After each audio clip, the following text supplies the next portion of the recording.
di bulan Ramadan ini memang ada urgen sendiri, ada sunnah-sunnah amalan yang memang betul-betul harus diperhatikan sangat ya, terutama untuk wanita ya. Pertama karena ini adalah akhir Ramadan, diusahakanlah paling enggak kita iktikaf. Untuk perempuan yang diperhatikan agar pahala puasanya ini betul-betul kualitas. Perempuan yang pertama adalah jaga lisan.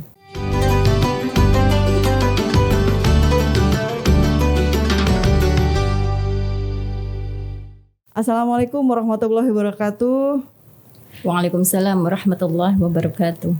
Halo Tribuners dan pembaca Harian Surya. Spesial kali ini saya Nur Ika Anissa dan rekan saya Pipit Maulidia hadir kembali di podcast Harian Surya Tribun Jati Network edisi Ramadan. Nah, hari ini kita akan membahas mengenai sunnah-sunnah bagi wanita di bulan Ramadan. Kali ini kita kedatangan tamu spesial juga, Ibu Halimatus Sa'diyah, pengasuh pesantren Giri Ketawang Sukodono Sidoarjo. Nah, sekaligus pengurus PC Fatayat Sidoarjo. Assalamualaikum warahmatullahi wabarakatuh, Bu. Waalaikumsalam warahmatullahi wabarakatuh. Sehat nggak, Bu? Alhamdulillah. Baru pertama kali kita ketemu. Iya, benar sekali. Sama Mbak siapa? Nur Ika Anissa. Nur Ika Anissa. Kalau Mbak Pipit sih udah tahu. Iya. Alhamdulillah. Nah, untuk tema kali ini, Bu, apa saja sih sunnah-sunnah bagi wanita ketika Ramadan? Mungkin ada beberapa wanita yang tidak bisa optimal atau untuk menjalankan ibadah puasa karena mungkin terhalang haid dan nifas. Iya. Assalamualaikum warahmatullahi wabarakatuh. Alhamdulillah, puji syukur kehadirat Allah Subhanahu wa taala. Pada saat ini kita diberi kesehatan, panjang umur sampai 21 hari ini ya. Alhamdulillah, ini masuk yang akhiruhu aidkum minan nar, di mana akhir Ramadan ini kita sama berlomba-lomba berharap betul masuk catatan hamba-hamba Allah yang terbebas dari api neraka. Mudah-mudahan masuk. Amin. Ya Rabbal Alamin. Salam Allah mudah-mudahan terlimpahkan kepada junjungan kita Nabi besar Muhammad sallallahu alaihi wasallam. Dengan bacaan sholawat, mudah-mudahan esok di akhirat kita berkumpul bersama-sama mendapatkan syafaat Rasulullah. Amin amin ya Rabbal Alamin. Para pemirsa dan sahabat Tribun yang Harian Surya yang dirahmati Allah Subhanahu wa taala, dalam kesempatan ini saya akan menjelaskan tentang sunnah-sunnah bagi wanita di bulan Ramadan. Sebenarnya sunnah-sunnah di bulan Ramadan itu tidak lepas ya dari apa yang sudah dilakukan hari-hari sebelum kita masuk di bulan Ramadan. Baik wanita itu suci maupun haid. Jadi kalau cuman kalau di bulan Ramadan volumenya lebih tinggi, lebih banyak gitu lah ya. Ya. Kayak baca Al-Qur'an. Kan sebelum Ramadan kita sudah baca Al-Qur'an. Cuman sekarang tuh lebih greget ya. Maunya biasanya 1 bulan baru khatam. Tapi Ramadan ini bisa juga 2 kali atau bisa 3 kali. Bahkan di dalam kitab Adhkar ada yang sehari semalam dia itu khatam 3 kali. Ada yang 4 kali. 1 kali rakaat bisa khatam ini loh. Masya Allah, luar biasa. Lebih intens ya, Bu ya. Iya, ya, tapi kayaknya di luar kemampuan kita. Iya. Paling tidak ya ada peningkatan di bulan Ramadan ini. Sodako tetap, cuman lebih banyak juga di bulan Ramadan. Di sini. Kemudian mau tahajudnya gitu. Biasanya mungkin 1 minggunya bolong-bolong untuk Ramadan ini karena kan ada sahur. Masa sahur saja kita nggak tahajud? Ayo kita semangatkan lagi kita tahajud gitu. Kemudian berbuat baik kepada keluarga, kepada kerabat, kepada tetangga. Itu pun sebelum-sebelumnya kita memang dianjurkan untuk seperti itu.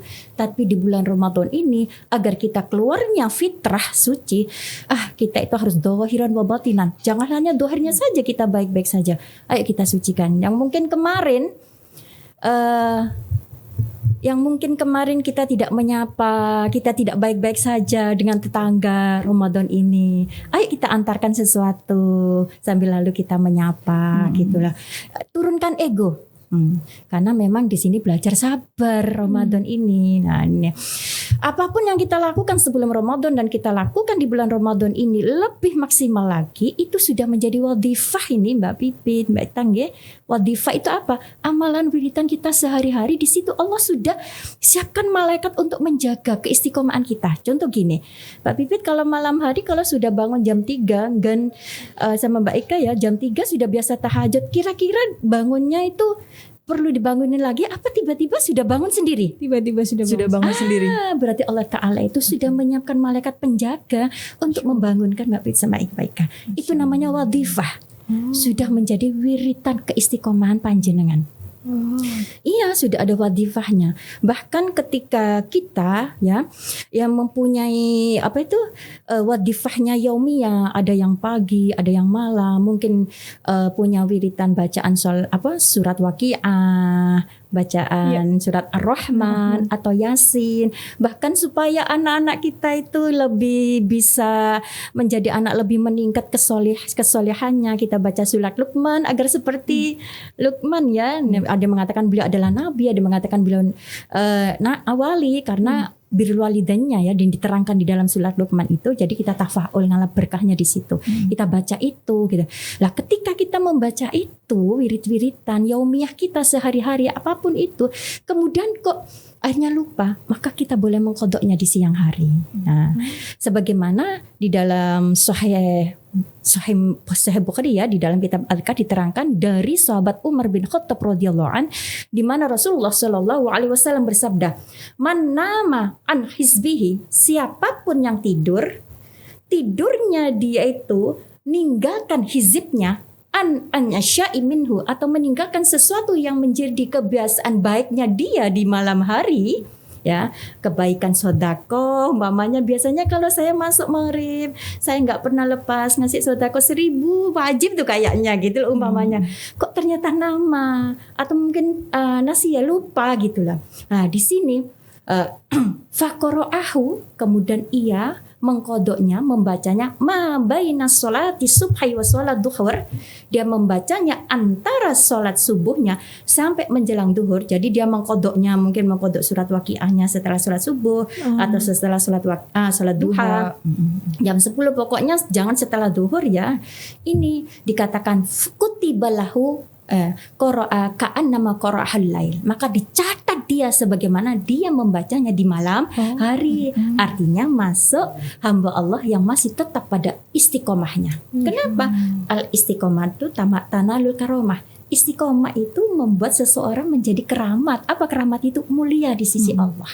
Terutama seorang ibu.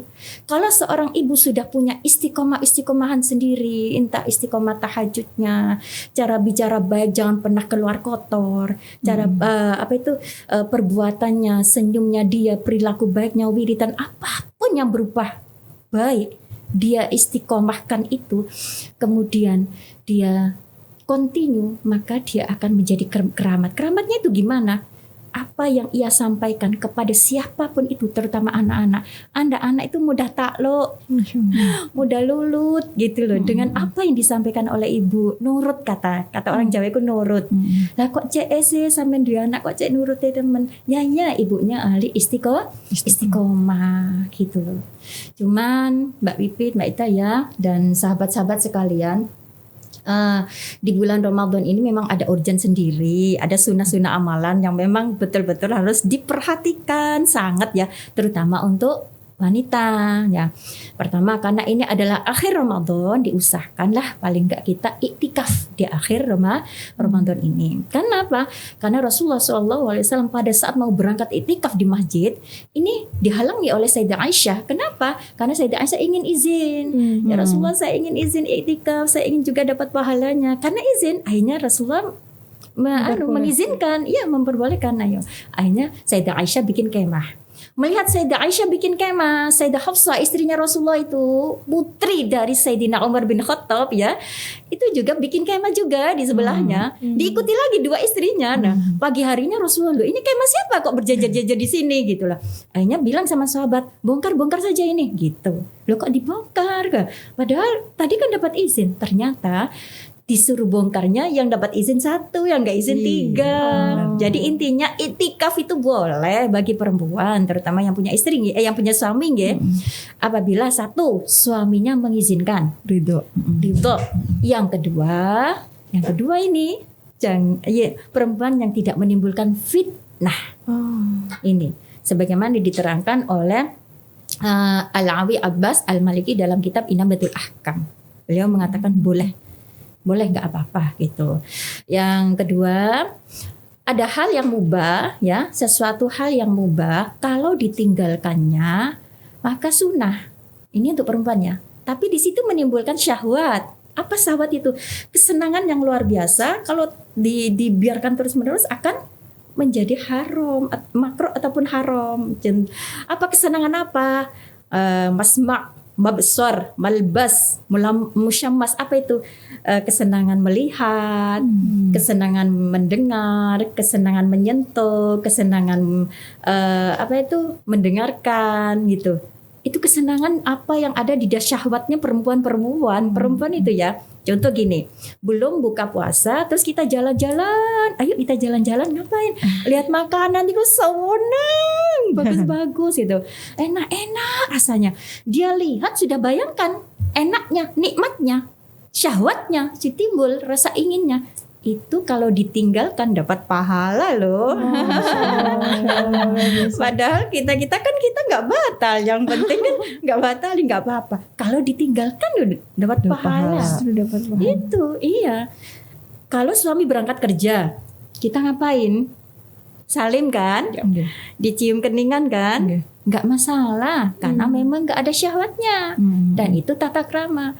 Tapi kalau menyentuhnya nggak ngapa-ngapain di rumah, nyentuh tangan, cium pipi, nggak syahwat. Tapi lama-lama juga syahwat toh. Kata istrinya, aku lo nggak syahwat mas. Suaminya diem aja. Siapa tahu kan, kita nggak tahu kan kayak gitu. Lah hal yang seperti itu kita nggak ngapa-ngapain, sama nggak berangkat kerja mas. Di rumah kita nganggur, lagi-lagi nganggur lah, mungkin nggak hari Ahad gitulah, hari Minggu gitu. Saya disentuhan tangan, nyetel lagu-lagu, ingat masa lalu, masa curhat. Terus gimana gitu? Aduh janganlah, mending ditinggalkan. Kita cari pahalanya daripada nanti terjadi hal-hal yang bisa membatalkan puasa. Paling enggak kualitas puasanya nanti menurun. Gitu. Sayang banget kan gitu. Yang ketiga ini perempuan juga. Kalau ditinggalkan, masya Allah, pahalanya luar biasa. Siapa yang biasa masak di dapur biasanya sahabat? Kita kan? Maksudnya kita, ibu-ibu.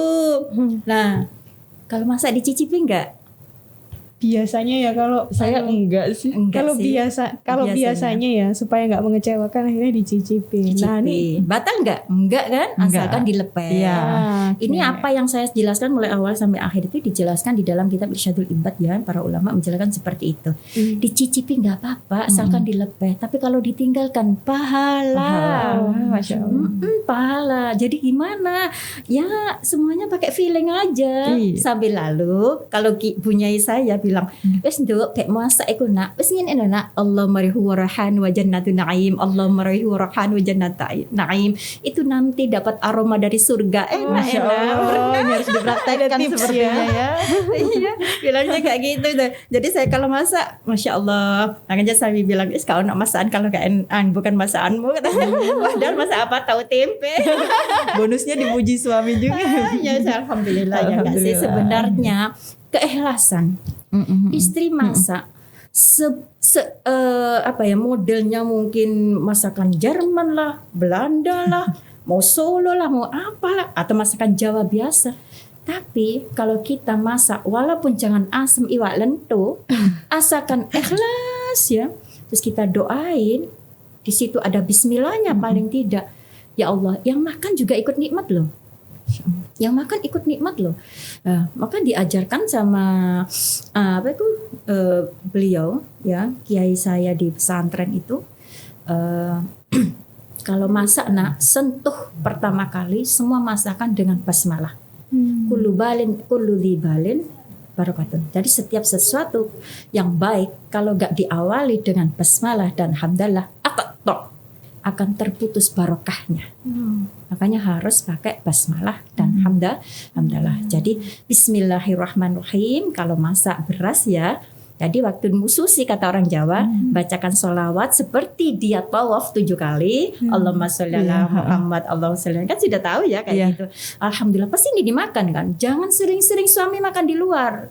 Itu masakan orang-orang di luar, bukan mesti kan mereka itu memakai basmalah juga atau lupa atau gimana. Mungkin enaknya memang dari resepnya memang bagus ya, tapi tidak seperti keberkahan istri yang memasak dari tangannya sendiri dengan keikhlasannya. Masya Allah.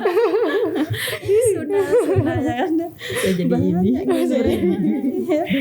Alhamdulillah. Jadi banyak catatan ya berarti ya Mbak ya. Ya, insya Allah seperti itu. Untuk bulan Ramadan yang terpenting ini ya, teman-teman semua, para pemirsa, untuk perempuan yang diperhatikan agar pahala puasanya ini betul-betul kualitas. Perempuan yang pertama adalah jaga lisan. Jaga lisan. As-sumtu hikmatun. Lebih baik diam karena di situ banyak hikmahnya yang banyak kita ambil pelajaran. Salamatul insan fi hifdzil lisan. Keselamatan seseorang itu tergantung bagaimana cara dia bisa menjaga lisannya, terutama perempuan. Ada seseorang di zamannya Rasulullah SAW datang kepada Rasulullah sahabat. Ya Rasulullah, ini ada perempuan rajin dia sholatnya, rajin dia sedekahnya, rajin dia puasa sunnahnya, tapi dia juga rajin nyakiti tetangganya dengan lisannya. Bagaimanakah perempuan itu ya Rasulullah? Tetangga kita itu hiyanar, dia masuk golongan masuk neraka. Kalau dibilang syariat. Jadi timbangannya pasti kebaikannya lebih ke atas, lebih anjlok kosong, kejelekannya lebih tinggi, padahal banyak ibadahnya. Jadi hubungannya dengan Allah bagus, tapi dengan manusianya jelek. Hablum minallah, hablum minas, harusnya imbang toh gitu. Terus satunya lagi, ya Rasulullah, ini ada perempuan, sholatnya dia nggak rajin. Sholat sunnahnya ya kadang-kadang, mungkin tarawehnya kadang datang, kadang enggak gitu. Entahlah apa alasannya, Allah alam. Kemudian sodakonya yang saya lihat cuma sekali sih, hanya sepotong roti katanya sahabat gitu ya. Dilihatnya kayak orang kayak orang bahil atau gimana, padahal kita nggak tahu kan kenapa dia kok hanya sodakonya sepotong gitu, sepotong roti aja. Kemudian puasa sunnahnya juga jarang saya lihat itu, tapi dia nggak pernah sekali dia membicarakan orang lain, menyakiti tetangganya dengan lesannya. Bagaimana perempuan itu ya Rasulullah? Hiya minal jannah, dia termasuk perempuan yang masuk surga.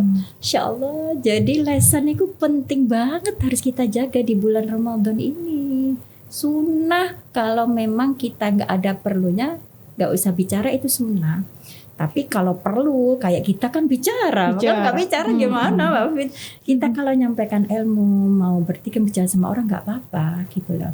Banyak hal kan yang harus kita lakukan walaupun haid, yang seperti banyak diterangkan oleh para ulama-ulama kita, punyai-punyai kita. Walaupun haid, berzikir, cari ilmu, berdoa, bersosialisasi seperti menyantuni anak yatim. Itu pun pahala untuk perempuannya juga banyak kan. Jadi kalau waktunya tahajud, ya tahajud saja, tetap bangun. Sebab kenapa? Sebab perempuan kalau sudah meliburkan segala ibadahnya dia, ya lama-lama ya kesulitan dia membangun kembali. Jadi kalau sudah dibangunkan jam 3, walaupun haid, udzur, nifas, wiladah, apapun itu dia tetap harus bangun jam 3. Apa yang dia harus lakukan? Ya selain sholat kan banyak. Ia menghadap Allah dengan zikirnya, dengan doanya, dia panjatkan. Kan gak berhenti kita itu berdoa. Juga tidak berhenti juga kita berzikir. Zikir itu artinya apa? Zikir itu mengingat Allah Ta'ala di setiap waktu. Qiyaman, wa qu'udan, wa muttaji'an. Mau berdiri, mau duduk, mau tidur. Itu semuanya diperbolehkan. Dalam posisi dia, posisinya dia itu sehat ataupun gak sehat, aku kepingin sih wiritan sama tidur-tiduran. Kenapa nggak sehat? Enggak, cuman ya males aja. Monggo, nggak masalah. Cuman kalau sholat sunnah ya Mbak Pipit sama Mbak Ika nggih, kalau sholat sunnah taraweh, orang itu sehat, dia mau berdiri dapat 100. Tapi kalau dia kepingin duduk, padahal nggak ngapa-ngapain, dia nggak sakit, nggak apa, kepingin duduk dapat pahala 50. Enggak sih, aku males, enggak ada duduk, aku ingin tidur-tiduran dapat 25. Intinya masih dapat pahala juga kan, daripada tidak sama sekali. Allah, jadi semuanya ladang pahala. Bahkan mau tidur pun naumus shaim ibadatun. Tidurnya orang yang berpuasa itu ada dicatat ibadah. Wa nafasuhu tasbihatun. Ambaan boten kalau tidur. Tidurnya juga tasbih. Jadi orang perempuan ya, baik laki-laki maupun perempuan, semuanya oleh Allah, nggak ada yang dibeda-bedakan. Semuanya di sisi Allah itu sama. Pahalanya juga sama. Nah, surganya juga sama. Cuman ada hal-hal yang memang sangat sulit sekali perempuan itu untuk menghilangkan, yang bikin dia itu masuk neraka gitu loh. Nah, memang banyak sih kenapa ya kebanyakan perempuan itu masuk yang ditanyakan pertama kan perempuan kalau di akhirat satu sholat, yang kedua adalah suaminya. Nah, ini suaminya kebanyakan nggak lolos gitu loh. Harusnya kan lolos gitu loh. Mudah-mudahan apa yang kita lakukan sunnah-sunnah di bulan Ramadan ini diterima oleh Allah, dapatkan ridhonya Allah. Amin. Banyak sekali nih yang bisa kita pelajarin ya. Betul. Amin. Catatannya juga banyak dari itikaf ketika diridhoi sama suami, kemudian menjaga lisan, menjaga diri sendiri juga. Wah, dan semua perihal hal-hal kecil yang mungkin kelihatan sepele tapi ternyata itu banyak sekali pahalanya. Alhamdulillah. Tadi Mbak Halimah tanya sedikit ya. Jadi tadi di akhir dijelaskan bahwa salah satu yang membuat perempuan banyak masuk neraka adalah perkara sholat dan bertakwa kepada suami. Urusan suami. Urusan suami. Okay. Iya. Kebanyakan perempuan ini, apalagi di akhir zaman ya, istri nggak lulus nanti di akhirat karena banyak yang durhaka. Banyak yang durhaka. Dalam arti satu, tidak menerima dengan apa yang dinafkahkan oleh suami. Mampunya suami sekian tapi dia tidak berterima kasih. Atau yang kedua ya kan, fasolihatu qanitatun hafidhatun lil ghaibi bima hafidallah. Istri yang solihah adalah istri yang qanitat, yang bertakwa kepada Allah. Hafidhatun lil ghaib, menjaga dirinya dari ketika suaminya nggak ada di rumah. Nah, saat suami tidak di rumah, istri melakukan hal-hal yang tidak diridhoi oleh suami. Bahkan dia keluar rumah tanpa seizin suami. Itu aja nggak bikin dia itu lulus nanti di akhirat, berat nanti timbangannya di sini. Tapi sebenarnya detail banget kalau kita bahas tentang istri solihah. Karena ini bahas sunnah-sunnah. Kita kayaknya nggak ada selesai-selesai. Tapi yang terakhir, hafidallah ya. Hafidatul ghaibi bima hafidallah. Perempuan yang solihah harus menjaga apa yang sudah diamanatkan sama dia, anak-anaknya, harta bendanya, termasuk rahasia suami, gitu, dompetnya, itu baru solihah itu, Masya Allah. Ini karena mungkin keterbatasan waktu ya, padahal sangat banyak ilmu yang pengen kita pelajari juga. Betul.